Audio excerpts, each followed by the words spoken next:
Vamos a ir arrancando. Gracias a todos y todas por venir a este nuevo miércoles del Gran Continente organizado con el Círculo de Bellas Artes. Tenemos hoy una mesa, desde mi punto de vista, de lujo para debatir sobre el Mundial de Qatar, el Mundial que se está celebrando desde el pasado domingo 20 de noviembre.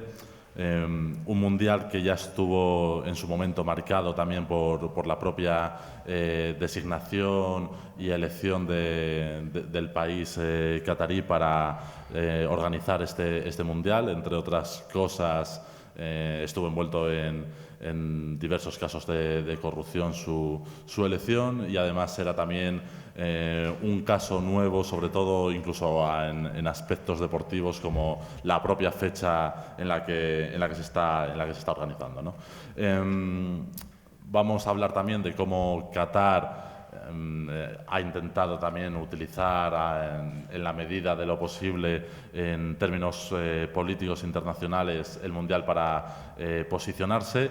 Un país que, como los que habréis o hayáis podido seguir un poco el tema deportivo, no está tampoco funcionando en ese aspecto. De hecho, fue la primera selección en caer eliminada en su propio Mundial, lo cual también revela que ese intento de soft power no está siendo tampoco acompañado por cierto nivel deportivo. Y bueno, además de su propia elección, es un mundial que sobre todo también ha estado marcado por dos cuestiones. La primera, medioambiental, con esos estadios de fútbol que están diseñados con grandes aparatos también de aire acondicionado, que están preparados como para rebajar casi 15 grados la temperatura ambiente del propio estadio, y sobre todo por la cifra que se calcula de obreros que han fallecido en la construcción de dichos estadios, que rondaría los 6.500 trabajadores muertos. Estamos también, como decía, ante un mundial bastante particular, porque, entre otras cosas, el tema que nos trae hoy aquí es la posibilidad de boicot del propio mundial, una posibilidad de boicot o unos intentos de boicot que tampoco se daban desde el Mundial de 1978, cuando se celebró en Argentina, una Argentina que estaba bajo la dictadura militar. Y bueno, sobre todo esto vamos a ir abordando esta mesa con el objetivo de dar respuesta a algunas preguntas que voy a lanzar a mis compañeros y compañeras, a los ponentes de esta mesa. La primera de ellas sería por qué el boicot parece no haber funcionado en casi ningún sitio, ¿no? Salvo ejemplos o casos muy concretos, como puede ser la selección noruega, que en su momento se hizo gestos, o otro tipo de declaraciones de exfutbolistas como el alemán Philipp Lahm o el internacional francés Eric Cantona, ¿no? Para dar respuesta a esta primera pregunta que lanzo, me acompañan Ignacio Álvarez Osorio, es catedrático titular de Estudios Árabes e Islámicos en la Universidad Complutense de Madrid y autor del libro Qatar, la perla del Golfo, editado por Ediciones Península. También me acompaña Daniel Bernabé, es escritor y periodista.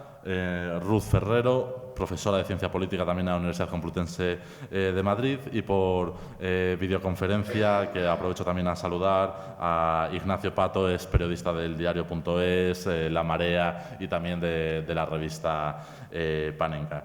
Como decía, plantaba esta primera pregunta: ¿por qué el boicot parece no haber funcionado? Y también me atrevo a añadir ya una segunda pregunta enlazada con esta: que el boicot no haya realmente funcionado, no se esté debatiendo sobre esto, más allá de las consecuencias que pueda tener para la marca de Qatar, que también abordaremos luego. También quería plantear qué supone esto, qué nos dice esto del fútbol, o en términos más amplios también del deporte profesional actual. Así que, sin más, cedo la palabra en primer lugar a Ignacio Álvarez Osorio.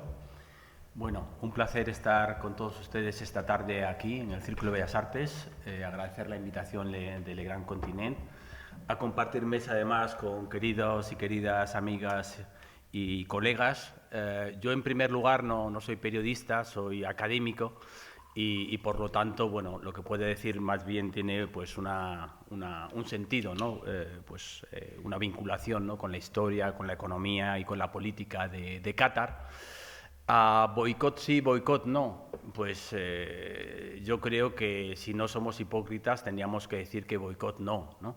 Entre otras razones por todos los precedentes que ha habido, ¿no?, con otros mundiales que se han celebrado pues en circunstancias pues mucho más adversas. Parece que se ha extendido la idea, ¿no?, de que este es el mundial de la vergüenza. Así ese ha sido el dictamen, ¿no?, de los medios de comunicación, también de la opinión pública occidental. Lo que hemos leído, ¿no?, en todos los sitios, lo que hemos escuchado en todas las radios, en todas las televisiones. Y bueno, esto parece que no admite, ¿no?, que se cuestione, ¿no?, esta narrativa, ¿no? Parece que poco o nada importa, ¿no?, que Qatar haya emprendido, ¿no?, diferentes medidas en el curso de los últimos años, ¿no?, para arreglar, ¿no?, algunas de las críticas, ¿no?, que ha sufrido, sobre todo la cuestión de la abolición de la kafala, ¿no?, este sistema tan criticado, ¿no?, por el cual los trabajadores, ¿no?, tenían, ¿no?, que entregar su documentación, no podían cambiar de trabajo, no podían salir del país. Bueno, pues Qatar ha abolido la kafala, la abolió hace ya 2 o 3 años, ¿no?, pero parece que esto tampoco importa mucho, ¿no?, a los medios de comunicación o a la opinión pública occidental.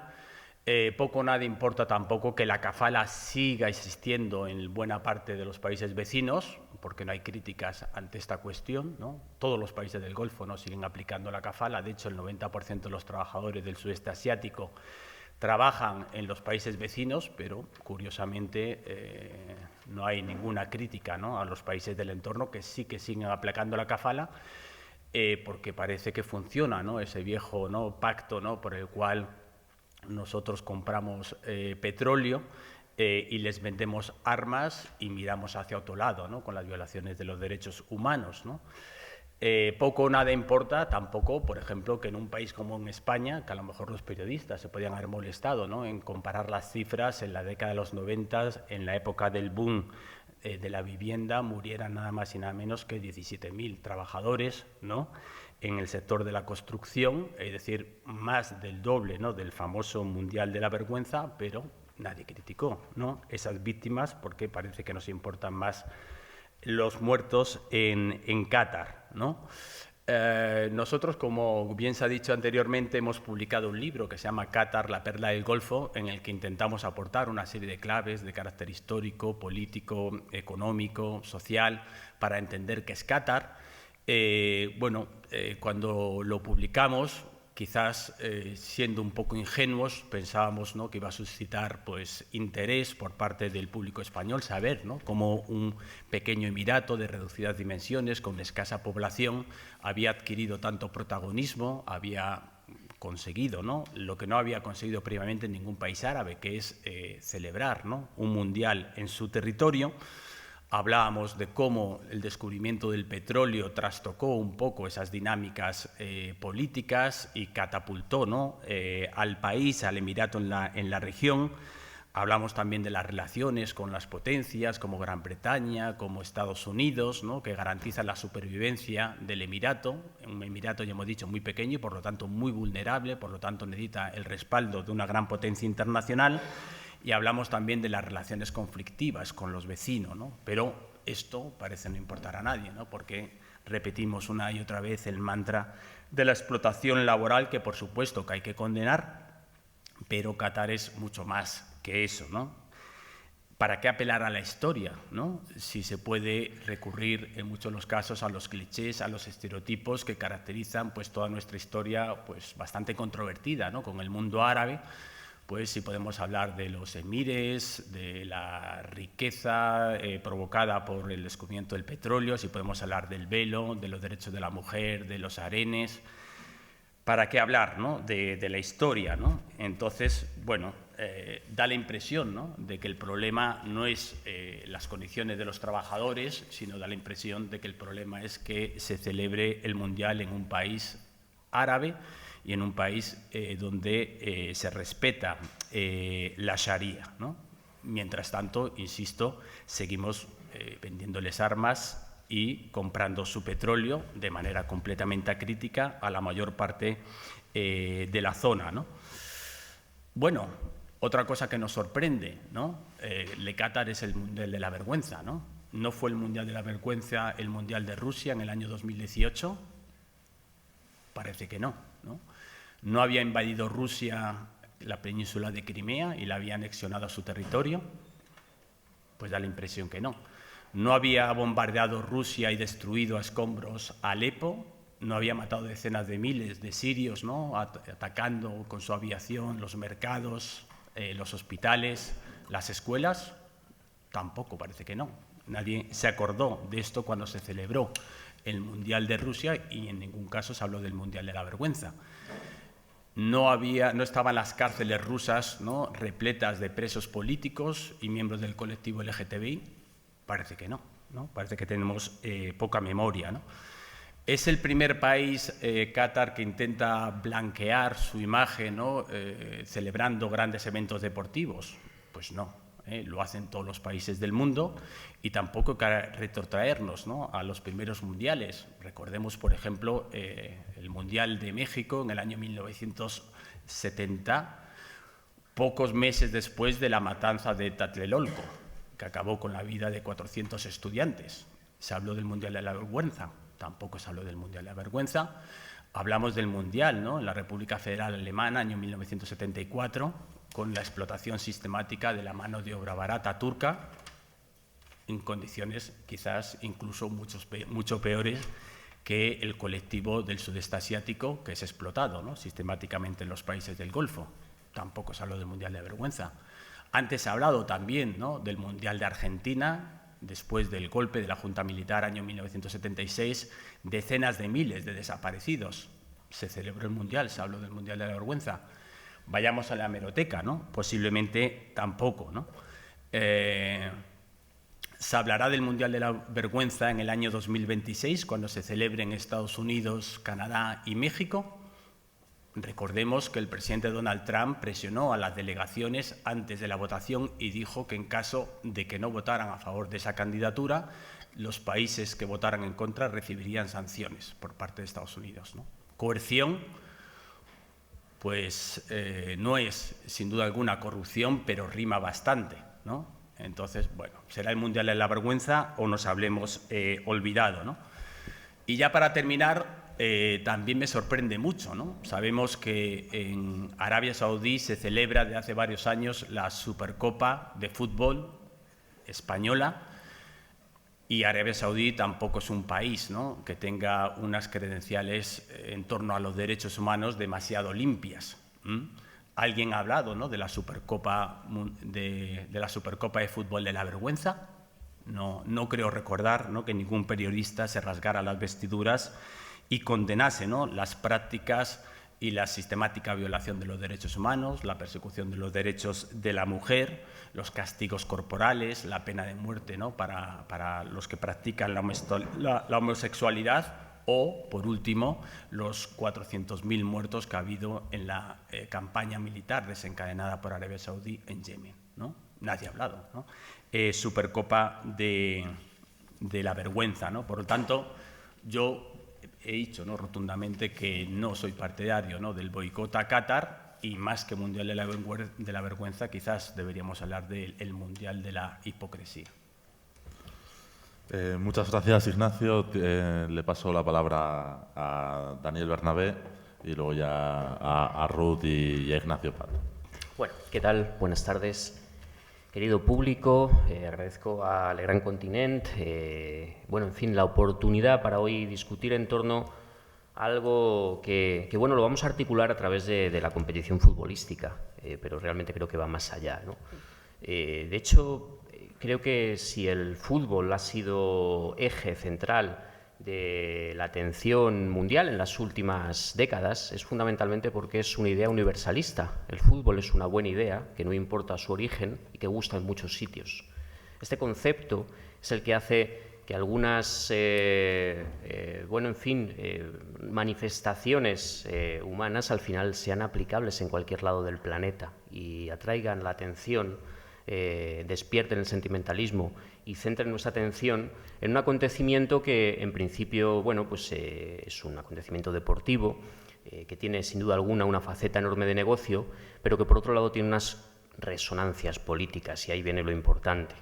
Yo creo que este Mundial, a diferencia de la intervención de Ignacio, no creo que haya que compararlo. La cuestión no es comparar países, ver si unos respetan más o menos los derechos humanos, como si hiciéramos una tabla donde tuviéramos que situar moralmente a unos y otros, por una cuestión muy sencilla, porque es que lo que estamos hablando es que en principio este Mundial parecía que iba a ser, o todo el mundo lo analiza, como un instrumento de lavado de imagen de un país que nos es diferente, ¿no?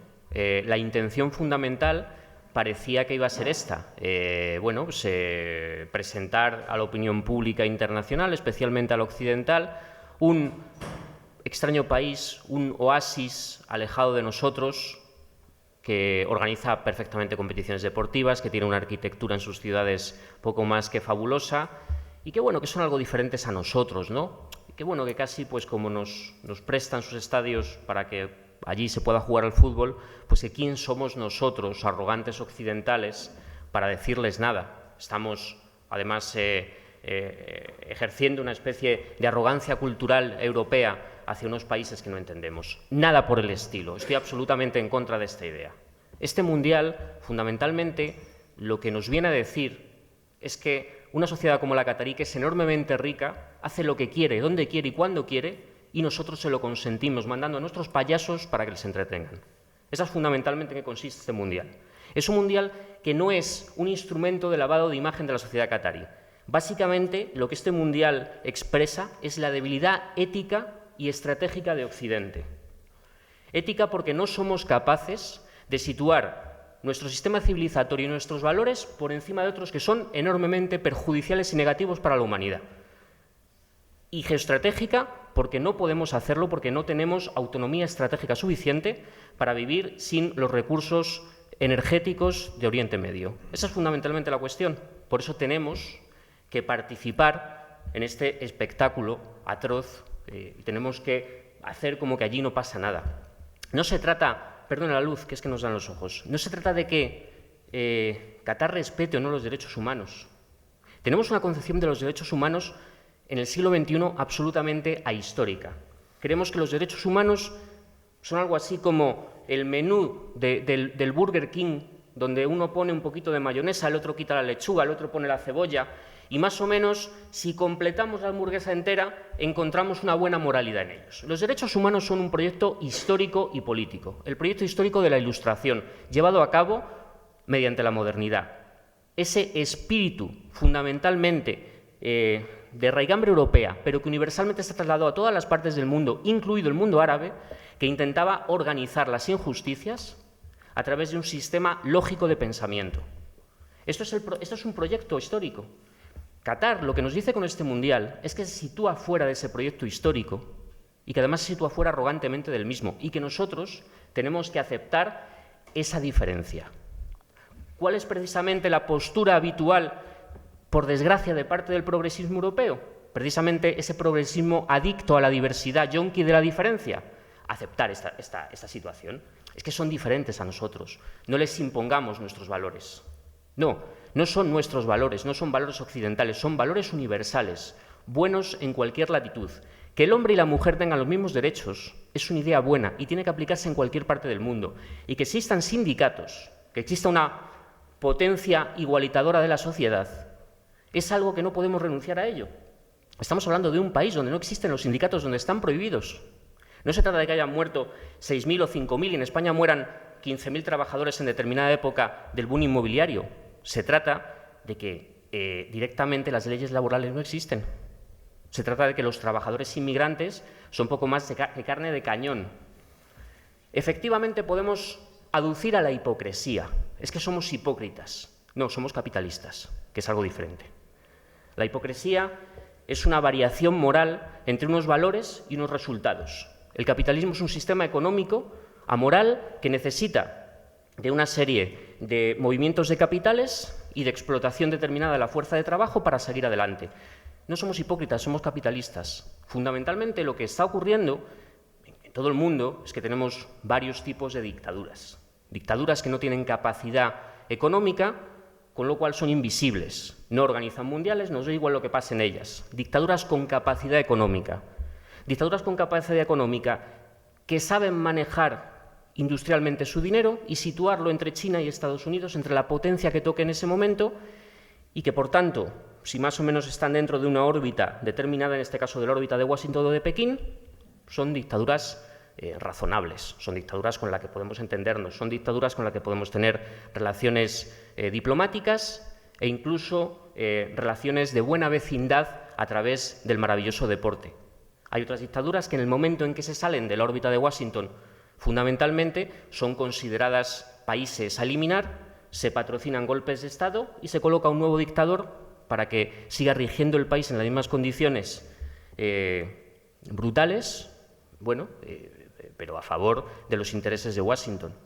Eso es importante entenderlo porque el mundo árabe, y hay que entenderlo de esta manera para evitar cómo la ultraderecha en Europa ha conseguido transformar lo que eran las ideas universalistas y transformar lo que es la potencia de la Ilustración en una idea a la contra, como en los países árabes, decía, estas ideas en el siglo XX, que básicamente se expresaron a través de los procesos de independencia de diferentes países, a través, de procesos políticos que buscaron, sobre todo en la segunda mitad del siglo XX, la autonomía de estos países, la soberanía de estos países y un determinado avance en los derechos incluso de las mujeres. Es verdad que estos países del nacionalismo árabe, del baazismo, tuvieron unos resultados muy diferentes, que no entra a valorar en esta conferencia, y muchos de ellos acabaron siendo igualmente dictaduras, pero dictaduras de otro tipo, dentro de un eje que podríamos decir que es reconocible. Estos países no forman parte del eje reconocible de la Ilustración, son otra cosa. Lo que pasa es que en un momento determinado, en este contexto, en un contexto geopolítico donde carecemos de los instrumentos necesarios para llevar adelante nuestra economía sin sus materias primas, tenemos que tener unas relaciones fluidas con ellos. ¿Cuál es el gran peligro que estas monarquías absolutas del Golfo tienen para Europa? Con esto voy terminando. Bueno, este mundial se otorgó en el año 2010. Del año 2010 al año 2022 han ocurrido unos cuantos atentados yihadistas en suelo europeo. ¿Cuál es la relación que ha tenido Qatar o cuál es la relación que ha tenido Arabia Saudí con la financiación de grupos violentos salafistas tanto en Europa como en la orilla sur del Mediterráneo? ¿Dónde están exactamente? Y veo por aquí alguna mirada de sorpresa. Vamos a ver las declaraciones de alguien que seguramente ustedes conozcan, que en aquel momento tenía un cargo importante, pero no tan importante como el que tiene ahora, ¿no? Ellos, decía esta persona, Turquía y los estados árabes del Golfo Pérsico, estaban muy decididos a derribar al Assad. ¿Y qué hicieron? Suministraron cientos de millones de dólares y decenas de miles de toneladas de armas a cualquiera que luchase contra el Assad. El problema es que era gente como Al-Nusra y Al-Qaeda y los elementos extremistas de entre los yihadistas que venían de otras partes del mundo. Estas declaraciones las hizo Joe Biden, que en su momento era vicepresidente de Estados Unidos y ahora es presidente de Estados Unidos. Es decir, en el gigantesco despiece de los países de la orilla sur del Mediterráneo, fundamentalmente de Siria y de Libia, en estos últimos 10 años, han surgido los elementos que han desestabilizado en gran medida toda la región, que hay una relación muy directa con las olas migratorias que ha soportado Europa, con el avance de la extrema derecha y con determinados elementos que han tenido lugar en suelo europeo, como los atentados yihadistas. Bueno, no sé, más que un boicot al Mundial, a lo mejor cabe hacer un minuto de silencio por los muertos europeos en los atentados que ha habido en estos 10 últimos años en Europa. Al final hay un elemento que es especialmente doloroso, que consiste en que Occidente y especialmente Europa no mira a cuál ha sido su historia. Que en este continente, que en estos países tengamos a la religión por debajo de las leyes civiles, no ha sido algo que haya surgido de un día para otro. Surge tras 200 años de proyecto histórico, tras enormes avances y crueles derrotas que han costado muchos muertos. Y en nuestra situación somos incapaces de fundamentar que esta idea, que la religión esté por debajo de las leyes civiles, es una buena idea aplicable en cualquier parte del mundo, y que los países que se sitúan fuera de esta idea son países que atentan contra el proyecto civilizatorio europeo. Fundamentalmente esto es lo que quería decir. Gracias, Daniel. Tiene la palabra Ruth Ferrero. Bueno, muchas gracias en primer lugar al Gran Continent por la invitación a estar aquí rodeada de estos compañeros. Yo me siento un poco extraña, ¿no?, en una mesa sobre el fútbol y sobre el mundo árabe, pero me voy a coger a la quinta enmienda y apelo a mis conocimientos en el ámbito de la defensa de la democracia, el Estado de Derecho y demás. Bueno, yo creo que es importante ya aprovechar lo que han puesto encima de la mesa tanto Ignacio como Daniel. Creo que es importante contextualizar un poco cuál es la cuestión. Respondiendo a la pregunta que nos hacías de si hay que boicotear o no el Mundial de Qatar, yo creo que en todo caso vamos tarde, ¿no? Un poco, O sea, sí. Vamos tarde, a las 8 juega Argentina. Por eso ya hacía el matiz de, Claro. de si nos ha boicoteado, qué es lo que ha fallado en Estamos esa un poco intención, ¿no? contraprogramando ahora, ¿no? Pero yo miré, cuando me llegó la invitación, esto no cuenta como mi tiempo de exposición,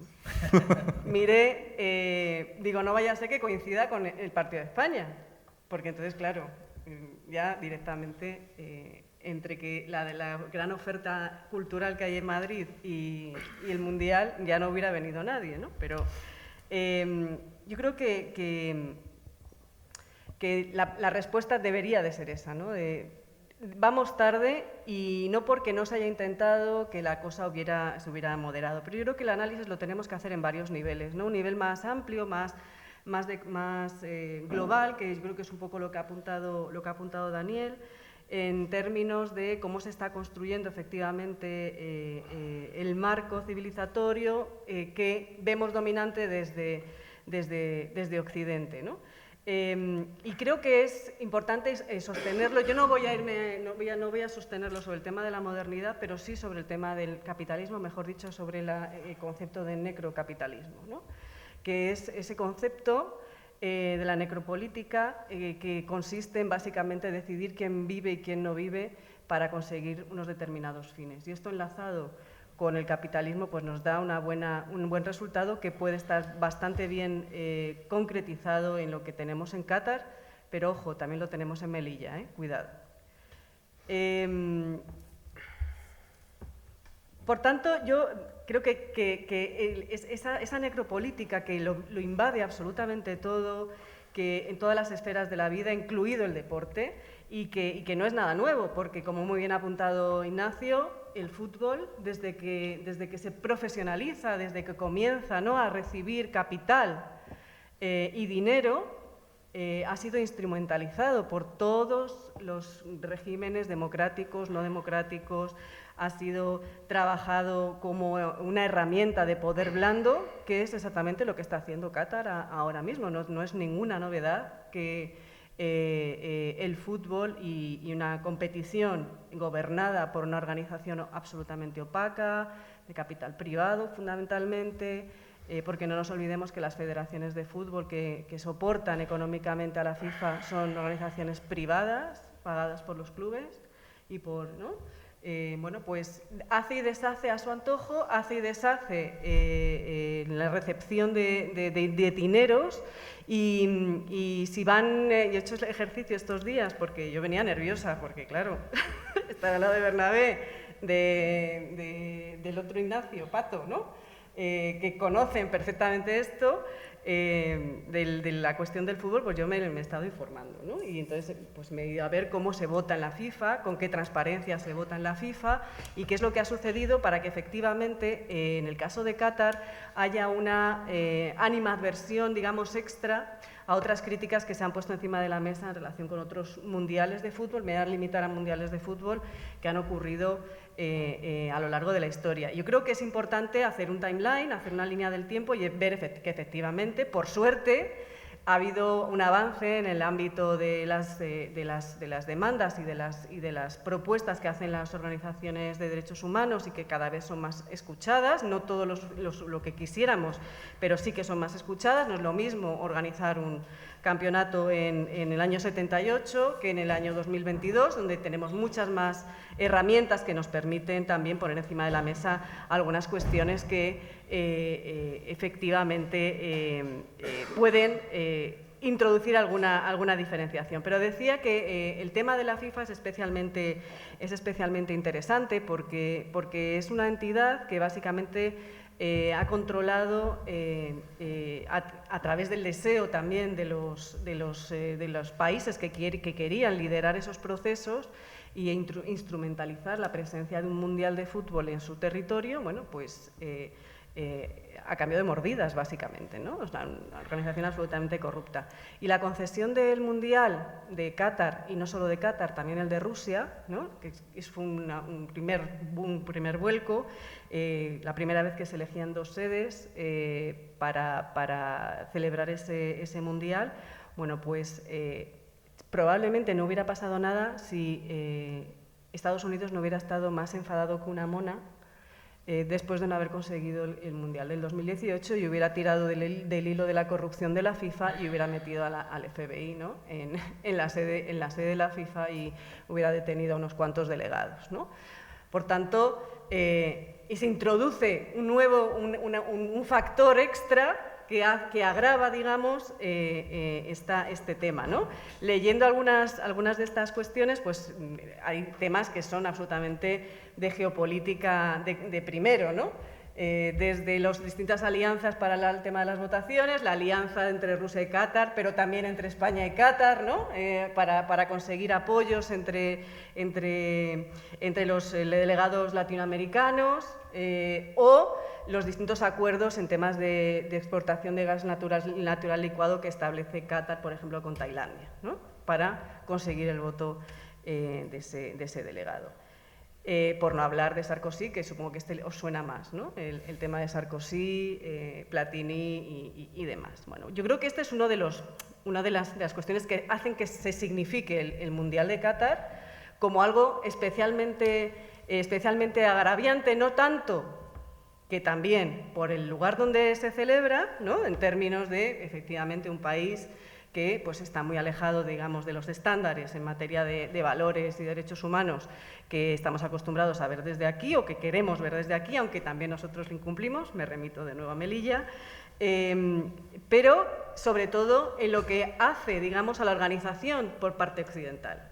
Porque es ahí donde se comienza a destapar y a sacar a la opinión pública la red de corrupción e incluso la denominación como una red mafiosa del conglomerado de la FIFA. Yo creo que esa es una de las cuestiones. Esta situación, junto con lo que mencionaba antes del predominio del necrocapitalismo en el ámbito neoliberal en el que estamos, yo creo que hace una fórmula explosiva que representa de manera muy clara Qatar, ¿no? A partir de ahí, bueno, pues yo creo que es verdad que es relevante poner encima de la mesa algunas de las cuestiones en materia de vulneración de derechos fundamentales que están sucediendo. Ya he mencionado hace algunas de ellas, como el tema de la kafala, con una reforma que efectivamente podemos encontrar algún tipo de causalidad, ¿no? Entre la concesión del Mundial y las posteriores reformas en el marco de la OIT y de las reformas de la ley laboral para las personas migrantes en Qatar, que no son suficientes en ningún caso y que todavía tienen un largo recorrido. Pero yo creo que con 6 minutos que nos dan para hablar, quiero terminar la intervención siendo un poco crítica con la posición que desde aquí se ha adoptado precisamente en relación con el Mundial. No tanto por ese, Ignacio lo ve como una gran intensidad de crítica, yo voy a estar en el otro lado, es decir, una ausencia absoluta de crítica sustantiva a lo que está sucediendo precisamente por los actores sociales y políticos, y por sociales y políticos incluyo absolutamente todo el ecosistema que opera en el marco de los mundiales, desde las opiniones públicas hasta los jugadores de fútbol, en general, emisoras, medios de comunicación, por supuesto las distintas federaciones, etcétera, etcétera,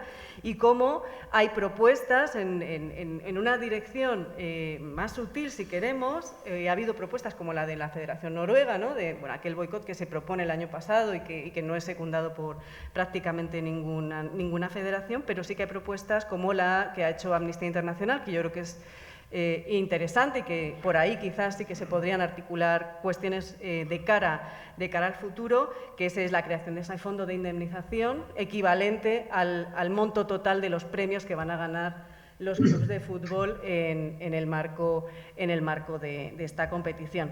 Pero fíjense que a esa propuesta se han unido apenas 5 países, tengo yo aquí apuntados: Alemania, Reino Unido, Estados Unidos, Francia y Bélgica.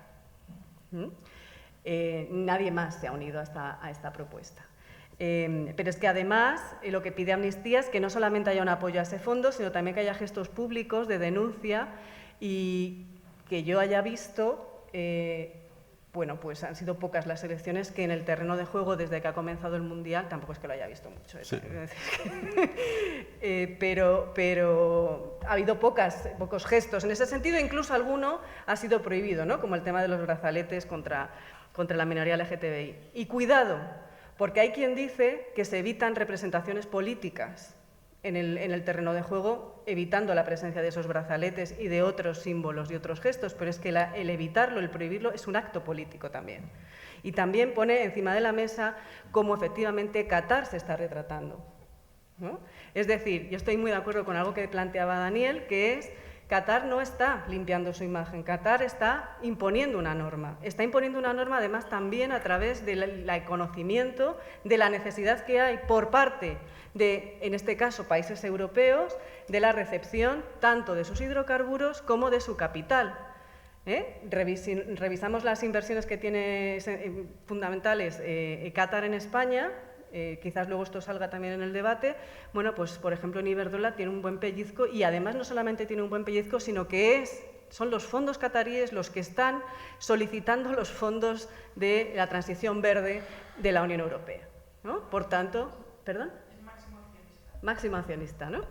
Y están articulando esa demanda, ¿no? de los fondos europeos. Por lo tanto, es decir, poner encima de la mesa cómo de dependientes somos y lo mal que lo estamos haciendo, ¿no? En términos de dobles raseros, porque de nuevo estamos en un contexto de guerra, no nos olvidemos, que esto no lo tengo que decir, en un contexto de guerra en el cual el discurso dominante, que procede fundamentalmente de Estados Unidos, pero que desde la Unión Europea se ha comprado, es una lucha entre democracias y no democracias, entre aquellos países, aquellas naciones que defienden las democracias liberales junto con el de Estado de Derecho y aquellos que no lo defienden.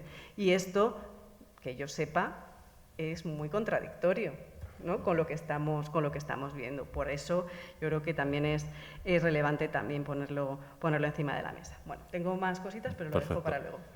Muchas gracias.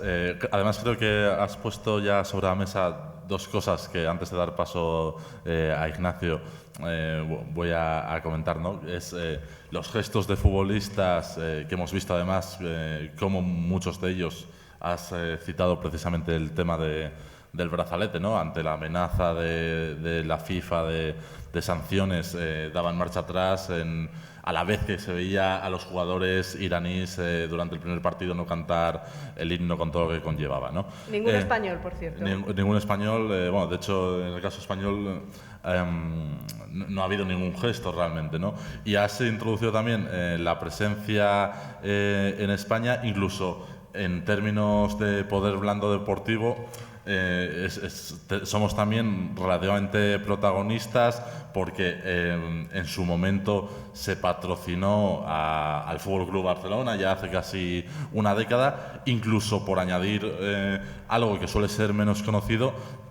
Un fondo catarí es también dueño de un equipo de fútbol español como es la Cultural Leonesa, además con un acontecimiento bastante reciente en el mes de septiembre, que la selección catarí jugó un partido amistoso en León. Un aficionado sacó una pancarta en protesta, en este caso, y fue expulsado del estadio de fútbol, que bueno, fue una noticia que en su momento pasó sin pena ni gloria en los medios de comunicación. Sin más, doy la palabra a Ignacio Pato y luego ya, bueno, os animo a que os interpeléis y debatamos, aparte de seguir contestando alguna otra cuestión. Hola, gracias por invitarme y bueno, he agradecido por esta oportunidad de estar hablando con gente tan inteligente. Yo me siento también un poco, bueno, me siento un poco impostor porque, bueno, básicamente mi foco está un poco en el fútbol, digamos, visto de una manera cultural. Me centraré un poco en el aspecto funcional de lo que implica un boicot. Bueno, por decir un par de obviedades, el fútbol es una industria, es mucho más que un juego y que un deporte, que es algo que los propios aficionados nos gusta decir como con un deje romántico, ¿no? Es la cosa más importante de las cosas menos importantes, etcétera. Pero la parte oscura de esa afirmación, que seguramente tiene mucho de verdad, es que lo que es una industria sujeta seguramente es decir, nada se juega ni el juego más popular del mundo se juega en un vacío sin contexto social, y por supuesto el fútbol está sujeto a los vaivenes de la geopolítica, incluso directamente a posibles chantajes, ¿no? Geopolíticos que a mí, ya digo, que se me escapan por falta de formación. No quiero meterme en terrenos que no son el mío.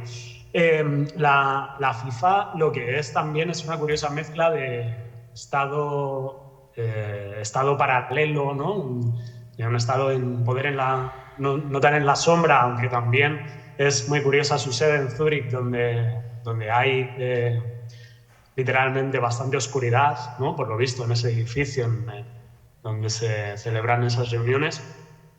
Y luego, por otro lado, no podemos dejar pasar que la FIFA lo que es también es la patronal del fútbol, por verlo en términos un poco de infraestructura, ¿no? En términos dialécticos, si queremos.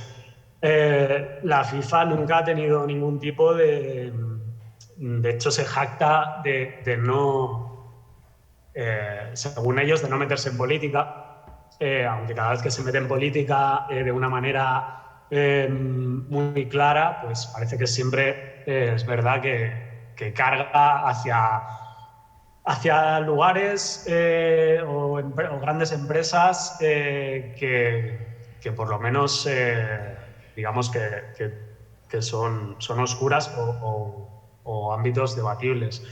Se ha hablado de mundiales como el de Argentina 78, pero aquí mismo el Mundial del 82 ya se adjudicó bajo el franquismo. Italia 1934, el segundo mundial de la historia, lo gana Italia, en la Italia de Mussolini, con los jugadores antes de cada partido levantando el brazo. Pero también es cierto que en Rusia 2018 yo no detecté tanto movimiento mediático crítico, pero sin embargo en Brasil en 2014 sí hubo algo sí se hizo algo de ruido mediático denunciando sobre todo las actuaciones policiales en las llamadas favelas, ¿no? de ciudades como Río de Janeiro.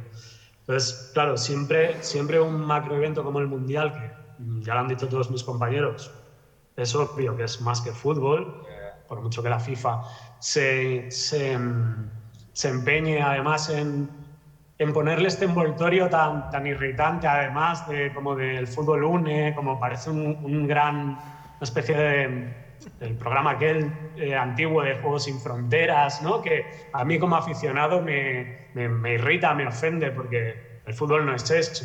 El fútbol no une al mundo. Precisamente lo que el fútbol puede hacer es separar dos facciones rivales durante 90 minutos de una manera sana y de la única manera, de las pocas maneras sanas, ¿no? que deberían estar dos colectivos quizá enfrentados a veces.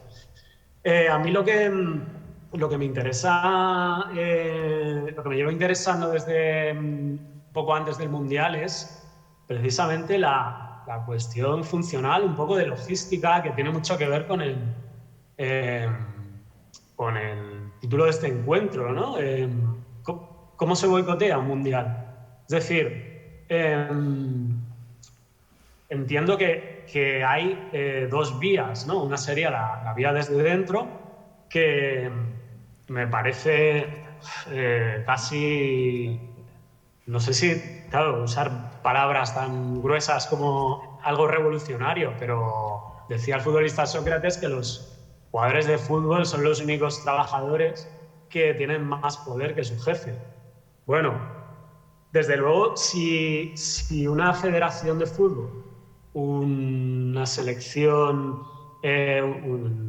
nacional, el equipo, digamos, futbolistas, cuerpo técnico de un equipo, ya sea España, Noruega o Ghana,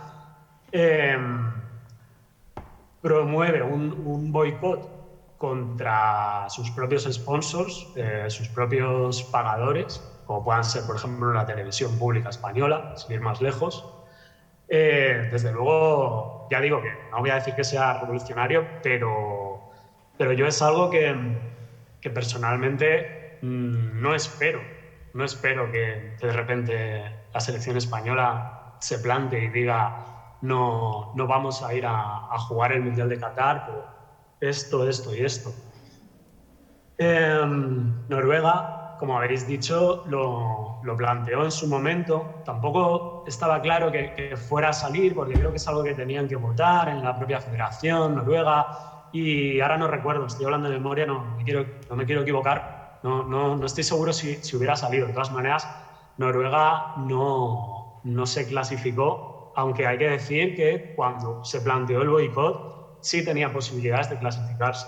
Por eso sí que vimos, por eso nos enteramos, porque eso sí hubiera sido gordo, por decirlo así, y sobre todo quizá hubiera traído, no sé, no me quiero aventurar si hubiera traído un efecto dominó, pero desde luego países quizá próximos en cuanto a cultura política y que participaban en el Mundial, como puedan ser Dinamarca o Alemania, de hecho hemos visto que en esos países, y esto es algo que tiene que ver con la cultura política de cada país, seguramente, con el tipo de participación de base que lleva instalada durante décadas en cada país, pues quizá hubiéramos visto otro tipo de premundial, por lo menos, o otro tipo de presión. Claro, luego está ya voy acabando, el boicot, digamos, desde fuera, ¿no? Que yo creo que ya es el que nos quedaba a veces, ¿no? Que parecía como ya el último recurso en las semanas o días o horas previos. Incluso seguimos hablando de si debemos boicotear el Mundial con el Mundial en marcha. Claro, esto a mí me lleva a... Obviamente cualquier iniciativa es contra un Goliat es loable, ¿no? Pero esto me lleva a algo obvio, ¿no? Que es a pensar en el rol pasivo, ¿no? Que al final tenemos los aficionados y aficionadas al fútbol, ¿no? Que, joder, si lo que nos queda es no ver el Mundial, es decir, adoptar un boicot pasivo en la mayor parte de los casos, aunque sí hay iniciativas que contemplan una contraprogramación. Por ejemplo, en Alemania sé que están haciendo una especie de mundial alternativo con los partidos durante los propios partidos del mundial. Pero bueno, no nos engañemos, no deja de ser iniciativas loables pero minoritarias. Pero si al final lo que nos queda a los aficionados es el rol pasivo de decidir como mucho no ver un mundial, no ver la televisión o no comprar merchandising, yo creo que esto también nos está lanzando un mensaje. El aficionado al fútbol, igual que el fútbol no se juega en el vacío, el aficionado al fútbol es una persona, un trabajador, un ciudadano, un votante igualmente, que no... que esa no sé cómo llamarlo, esa desnudez no de derechos, sino de capacidad organizativa que se ha visto ahora en el aficionado medio, en el colectivo de aficionados al fútbol, de qué hacemos, solo podemos apagar la tele, no es muy diferente de creo, y es, ya digo, una intuición, no lo veo tan diferente de esa desnudez organizativa que podemos llevar viendo, si no décadas, por lo menos años, en cuanto a la organización de los derechos laborales, por mucho que haya movimientos sindicales, o en la solución, en las salidas individuales a problemas. Por ejemplo, estamos viendo hace unos pocos años con la crisis de salud mental, en la que se nos sigue insistiendo en que las salidas son individuales. Entonces, solo con esto lo que quiero decir es que el aficionado al fútbol, el fútbol es un reflejo, el aficionado al fútbol es un reflejo de la falta de capacidad, seguramente, de la falta de agencia organizativa y política. Y de todas maneras, ya y a modo de último apunte, también creo que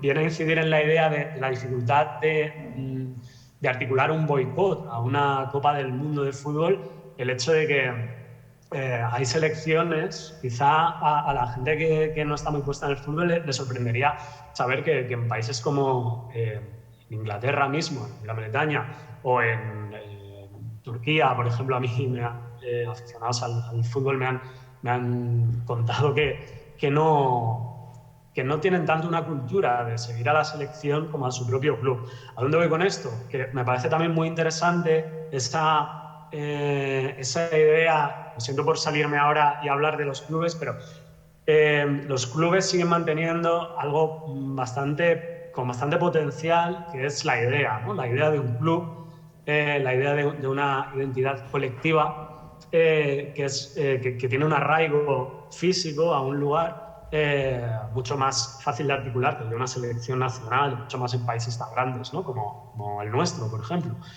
Y con esto voy a que no hace tanto, hace un par de años, vimos un ejemplo de organización de aficionados al fútbol, precisamente en ciudades como Manchester o Liverpool, con el tema del intento de la Superliga, que no deja de ser un intento más de secesión de élites. Y ahí vimos en ciudades como Manchester o Liverpool, de nuevo, la cultura política de décadas y el papel seguramente de una izquierda como la laborista, que, y de nuevo esto es una intuición, creo que ha sido, si hablamos de movimientos progresistas con capacidad de gobierno, creo que ha sido el único, por lo menos en Europa Occidental, capaz de entender lo que significa a un nivel de clase social el fútbol. Pues bueno, tenemos un poco el puzzle. Ya lo siento que lo que he hecho, más que contestar a algo, ha sido como un puzzle. No, muy interesante, Ignacio, gracias.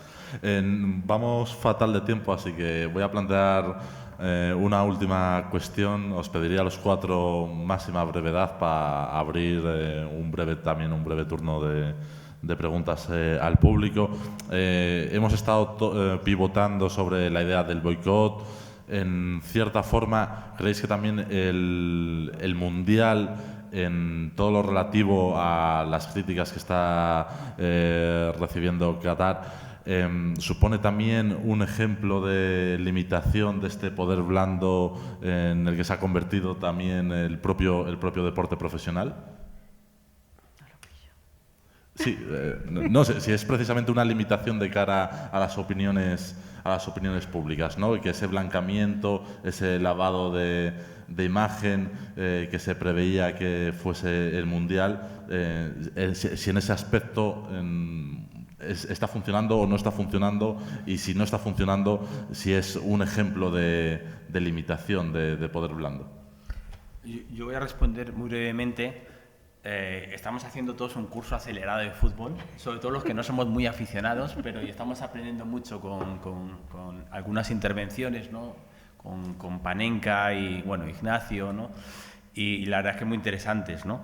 Yo creo que si lo que se pretendía era rentabilizar la inversión tan elevada que ha hecho Qatar en las obras del Mundial, el tiro les ha salido por la culata, ¿no? Es decir, el coste reputacional y sobre todo la campaña mediática brutal que ha sufrido Qatar, que en mi opinión no ha sufrido en ningún otro país en la historia, ¿no? Y aquí yo creo que hay muchos prejuicios, ¿no? Y sobre todo, ¿no?, una clara eurocentrismo, islamofobia, en mi opinión, por supuesto.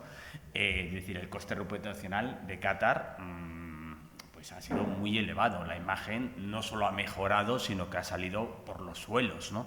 Se entiende, por lo tanto, que el otro día, ¿no?, el emir, ¿no?, le echara la bronca, ¿no?, a Infantino, le dijera esto qué es, ¿no? No es lo que esperábamos.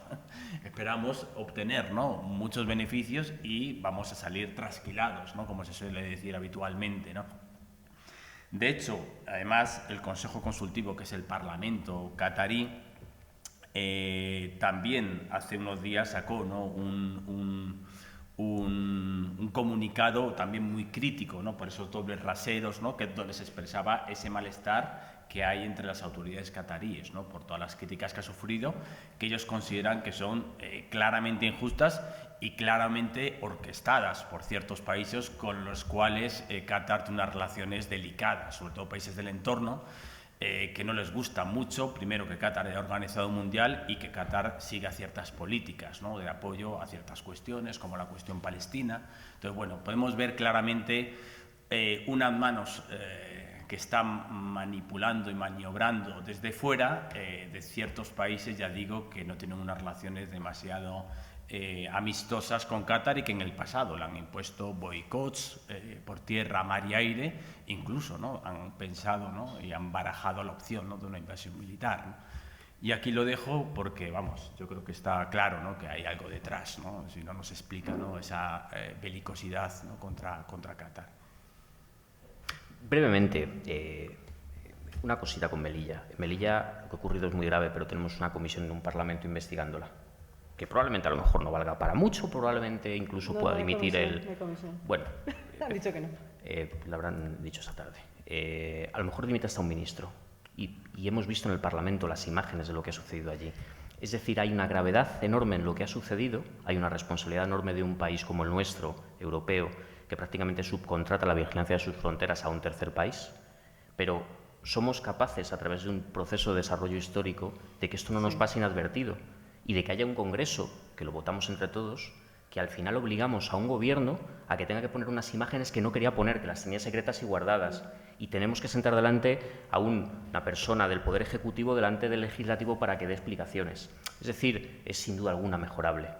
Pero es necropolítica también. Sí, por supuesto, pero es necropolítica, pero hay una gran diferencia entre que haya unos procesos de vigilancia y de fiscalización de lo que se hace, que aún tengamos la capacidad de fiscalizarlos, y la situación que estamos dando. Es decir, el gran problema, insisto en la idea, no es tanto que yo creo que era el presupuesto que muchas veces ponemos delante de esos acontecimientos deportivos. Al espectador medio, todo esto, por suerte o por desgracia, le da igual. Sale de su trabajo, va a ver los partidos de su selección.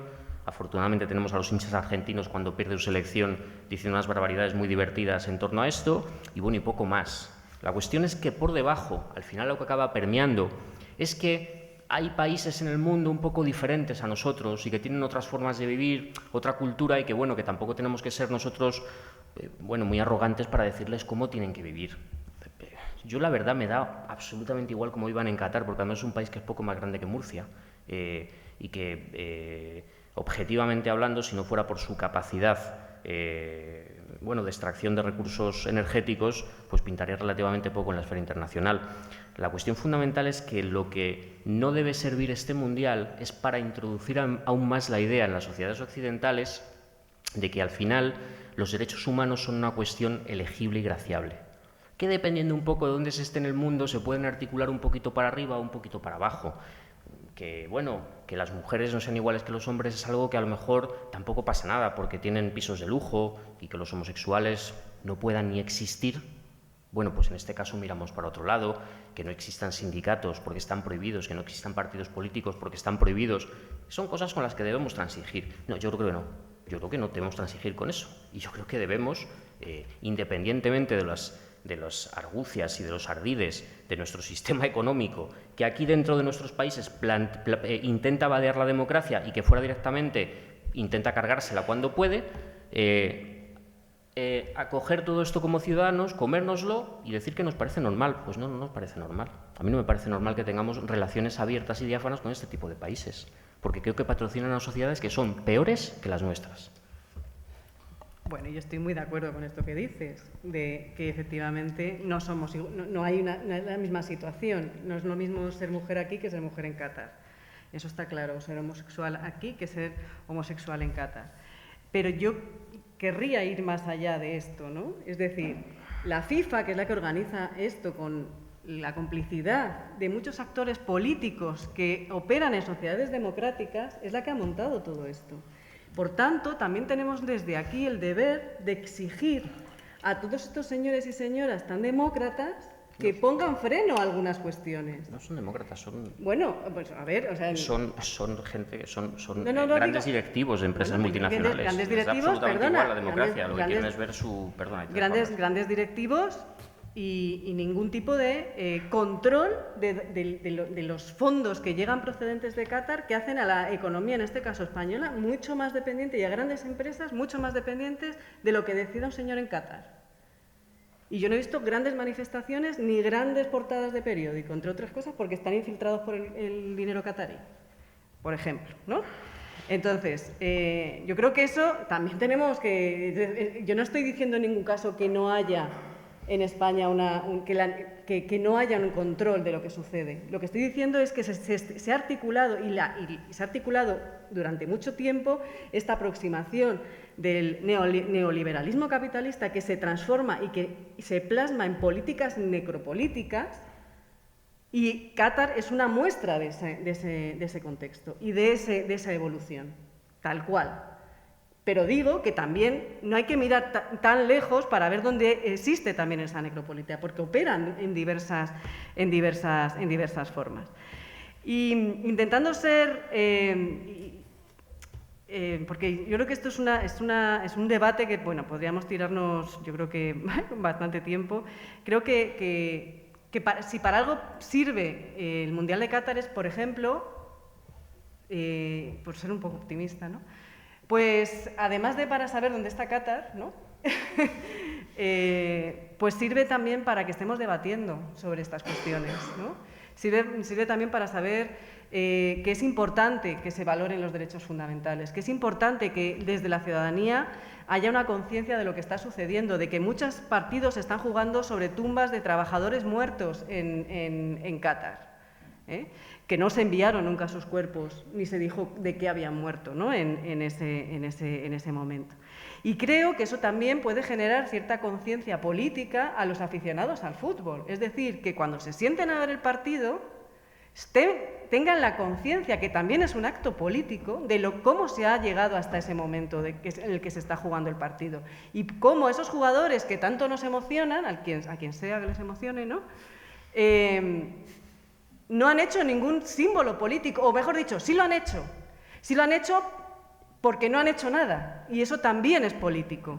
Y cómo todos ellos están imbuidos, y estoy muy de acuerdo con lo que decía Pato, en esas lógicas neoliberales, ¿no? Que dejan al arbitrio del mercado las carreras profesionales de estas personas. Porque en muchos casos no van, o sea, quiero decir, van porque tienen miedo a perder X, ¿no? Que sea dinero, prestigio, carrera profesional, y esto sin intentar blanquear ninguna de esas posiciones, porque creo que siempre hay tipos valientes, y que lamentablemente no abundan. Y luego, por dar alguna propuesta también, bueno, que también se está debatiendo en el marco de la Unión Europea, porque yo me creo, también las instituciones, ¿no?, democráticas, bueno, se está debatiendo varias cuestiones en el marco de la Unión Europea sobre cómo efectivamente se deberían de intentar incorporar cláusulas de garantía de derechos fundamentales a la hora de establecer contratos, porque el Campeonato del Mundo son contratos. ¿no? De los cuales se han enriquecido empresas multinacionales europeas, norteamericanas, occidentales, que por un lado hablan de derechos fundamentales y de la democracia y el Estado de Derecho, y por otro lado se enriquecen a manos llenas a costa de trabajadores y trabajadoras, porque de las trabajadoras hablamos menos, porque quizás no trabajan tanto en la construcción, pero sí en el servicio doméstico en Qatar, y que no están amparadas por las leyes laborales de Qatar, y se enriquecen a costa de eso, ¿no? Entonces, eso yo creo que también hay que generar esa conciencia política, ¿no? Y terminar un poco con esa romantización del fútbol. El fútbol es un sector, es una industria. Es una industria y yo que me he dedicado muchos años a estudiar los Balcanes, es que aquello de la identificación con los clubes de fútbol, que si unos eran no sé qué, otros eran no sé cuántos. Señoras y señores, son empresas privadas, son sociedades anónimas en su gran mayoría, cuando no sociedades limitadas, y que buscan un beneficio.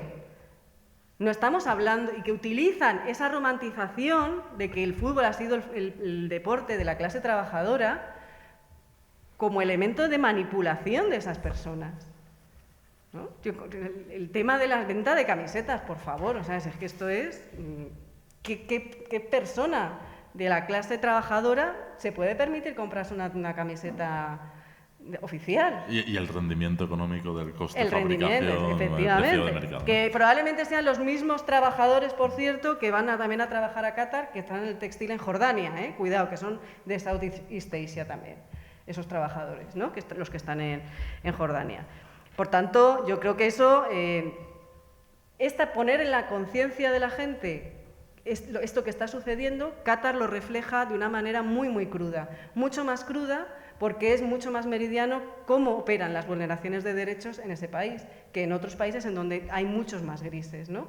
El mero hecho de que no haya capacidad sindical, que haya tenido que ser el sindicato internacional el que ponga la denuncia para que se abra un procedimiento contra Qatar en el ámbito del derecho laboral, bueno, pues ya es significativo. No han podido ser los sindicatos cataríes, han tenido que ser el sindicato internacional, el que va y pone la demanda en ese ámbito. Por tanto, yo creo que, bueno, eso por un lado, y por otro, poner también y desenmascarar esa patrimonialización que tienen los grandes ejecutivos que trabajan en la FIFA. Pero, y que debería de empezar a arrastrar también conciencias en ese sentido y, bueno, pedir, ¿no?, otro tipo de organizaciones que gobiernen, ¿no?, el propio fútbol. Aunque esto no va a acabar hasta que no hasta que no acabemos con la profesionalización del deporte. Vamos ya fatal de tiempo. Ignacio, no sé si quieres añadir algo desde casa. Te pido máxima brevedad. Rapidísimo, simplemente que bueno, a nivel mediático sí que ha habido, y no hablo solo de España, con periódicos, por ejemplo, El País, por citar periódico grande, ha tratado el tema, ¿no?, de la conveniencia o no, el boicot o no, lo limpio o sucio que es este mundial, y luego que en revistas especializadas, no solo aquí, que también aquí ha pasado con Panenka y con Libero, las portadas de revistas europeas, de Francia, Suiza, Noruega, también en Brasil, han llevado este tema. Se está tratando este tema, creo que esto es lo interesante y lo nuevo. No sé si a Qatar en este caso le va a salir el tiro por la culata o no, pero desde luego se ha puesto en el foco y como no parece, siendo suave, que todo esté suficientemente limpio, ese foco obviamente lo está viendo, está llegando por primera vez a un público, el del fútbol, que es que aquí partimos de que el aficionado al fútbol como colectivo, el listón estaba muy bajito en cuanto a conciencia colectiva. Entonces, yo no sé si estamos viendo, quizá estoy pecando de ingenuo y lo sé, pero no sé si estamos asistiendo a una especie de balbuceos obviamente es debatible si por qué precisamente en Qatar, podríamos estar horas hablando del posible eurocentrismo, pero desde luego son los balbuceos de un despertar de un poco de conciencia. A lo mejor a esto algunos han llegado simplemente porque este mundial se está jugando en invierno y les ha trastocado su romanticismo de verano. Ya es algo. Y las imágenes que se están viendo, por ejemplo, el otro día, la imagen del árbitro asistente mirándole, comprobando el brazalete del portero alemán para ver si efectivamente llevaba o no, qué tipo de brazalete llevaba, si era uno que la FIFA permitía o no. Esa imagen, y esto también es muy debatible porque podemos entrar a hablar de burbujas digitales y todo esto, y si eso tiene realmente un peso fuera de, por ejemplo, las redes sociales. Pero desde luego son imágenes que quedan ahí y que no creo que simplemente se hagan solo virales en el momento. Este Mundial va a dejar un recuerdo diferente al de otros mundiales, que ni siquiera Argentina 78, y ya acabo, porque Argentina 78, afortunadamente tenemos medios de comunicación que están contando lo que ocurre. En Argentina 78, por ejemplo, un jugador holandés le obligaron a... Bueno, no le obligaron. El Gráfico, la revista argentina, publicó una carta falsa de un futbolista holandés a su hija, diciéndole que en Argentina todo estaba bien, que estaba todo, que era un país maravilloso, y eso ha salido a la luz pues hace, no sé si 5 años o así. En Qatar esto no está siendo posible. Muchas gracias. Creo que tenemos tiempo para una pregunta. Pediría máxima brevedad. Han levantado allí la mano antes. Hacemos las dos, pero muy conciso. ¿No?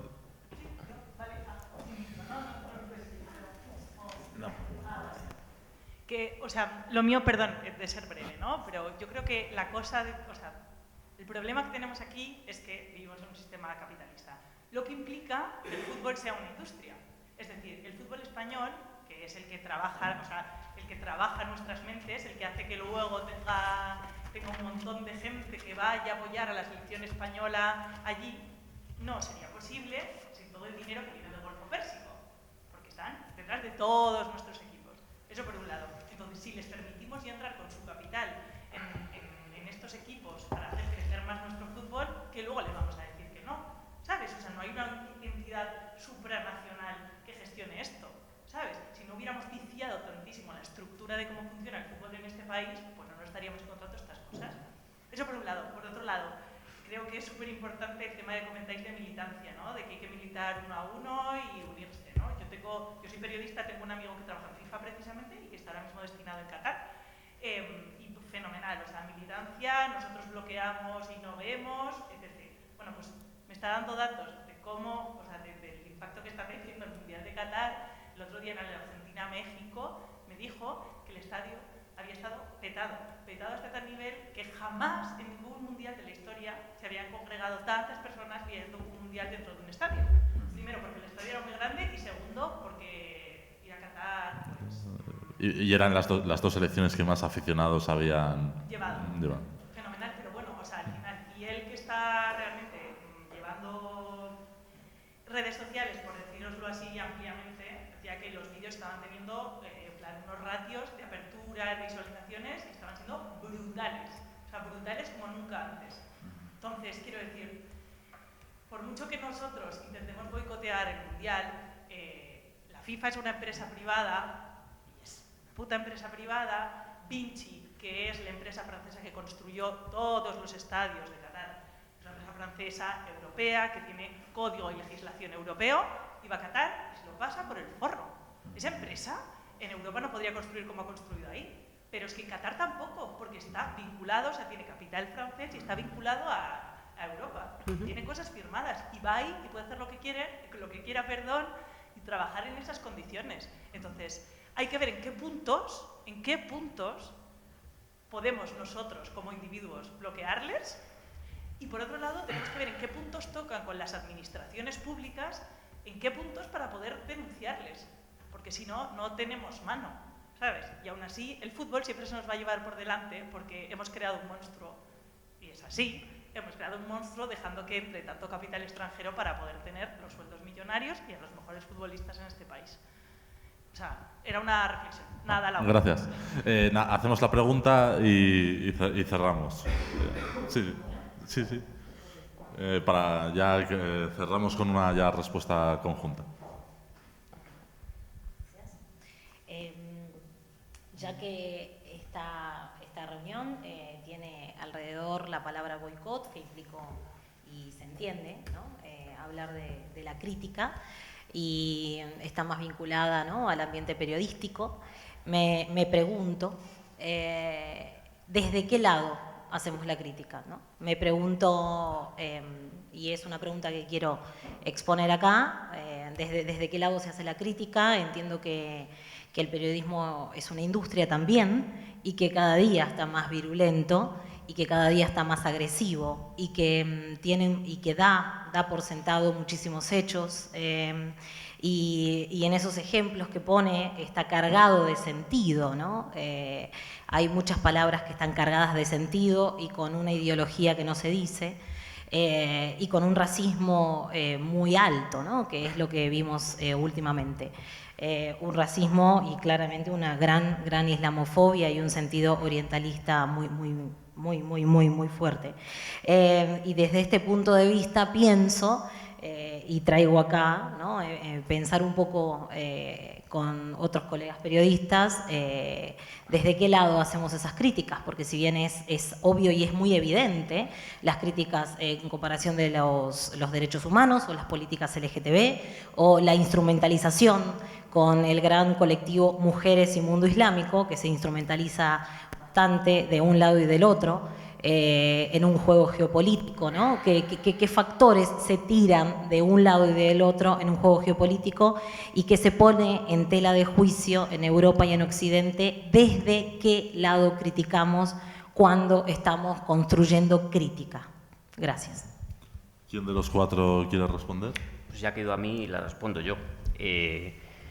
Yo hago la crítica desde el lado de que no me gusta que en determinados países a los periodistas se les coja, se les mete una embajada y se les troce con una motosierra. Ese es el lado. Es decir, yo hago la crítica desde ese punto de vista. No quiero que en mi país a los periodistas se nos coja y se nos troce con una motosierra. Y luego creo que lo que es enormemente racista es creer que hay partes del mundo que son incapaces de aceptar las ideas del progreso y de la ilustración, cuando históricamente el mundo árabe estuvo dispuesto durante la segunda parte del siglo XX a librarse de las cadenas de la imposición religiosa. Los racistas precisamente defender a ese tipo de regímenes teocráticos y asumir que el mundo árabe juega en una liga diferente a la nuestra y que no es capaz de aceptar, de aplicar y de desarrollar las ideas de la ilustración. Ese es mi punto de vista. Bueno, yo también podría aportar brevemente. Bueno, no hay ni un solo régimen teocrático en el mundo árabe, ¿no? Lo primero, ¿no? Y segundo, bueno, que muchas de las cuestiones que han salido aquí, ¿no?, decir que tenemos valores superiores, me recuerdan a mí mucho, ¿no?, los discursos de la época colonial, ¿no?, cuando hablábamos de mundo civilizado y de misión civilizadora, ¿no? Tenemos que ir a educarles, a darles lecciones, decir cómo se tienen que comportar. Todos sabemos lo que representó el colonialismo, ¿no?, en Marruecos, en Argelia, en Etiopía, millones de muertos, ¿no?, bombardeados sistemáticamente por la aviación española, la aviación francesa, la aviación italiana.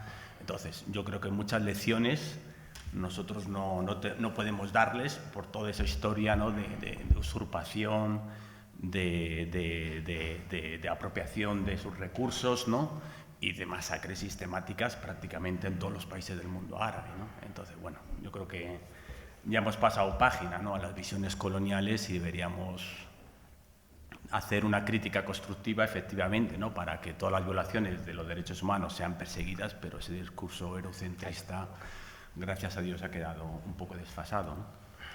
Yo voy a responderle a ella. 30 segundos 30 que me segundos. matan.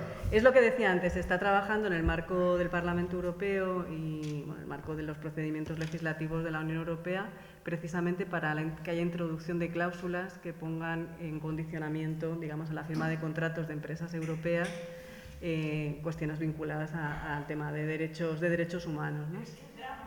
El drama es que no existían. No, claro que sí que existen y no se aplican. Pero existen en el marco de los Estados, pero no del marco de la Unión Europea. Existen en el marco de las buenas prácticas y códigos de ética que por obligación tienen las empresas y que tienen que implementar en todos los países en los que actúan.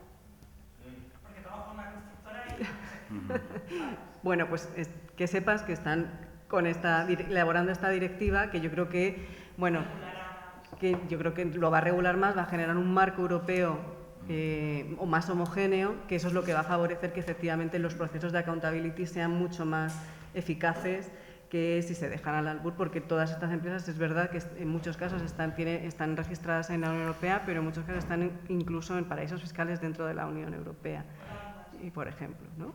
Entonces, bueno, pues este tipo de cuestiones, pues yo creo que se van trabajando y yo creo que eso es importante, ¿no? También decirlo y que se sepa que poco a poco también se va construyendo. Es verdad que no podemos negar la hipocresía que lanza Occidente en muchas cuestiones, y yo creo que tiene que ver también con algo que tiene que ser criticado, ¿no? Pero también desde la defensa, sí, de esos valores de la modernidad, ¿no? de los derechos humanos. Bueno, con esto concluimos.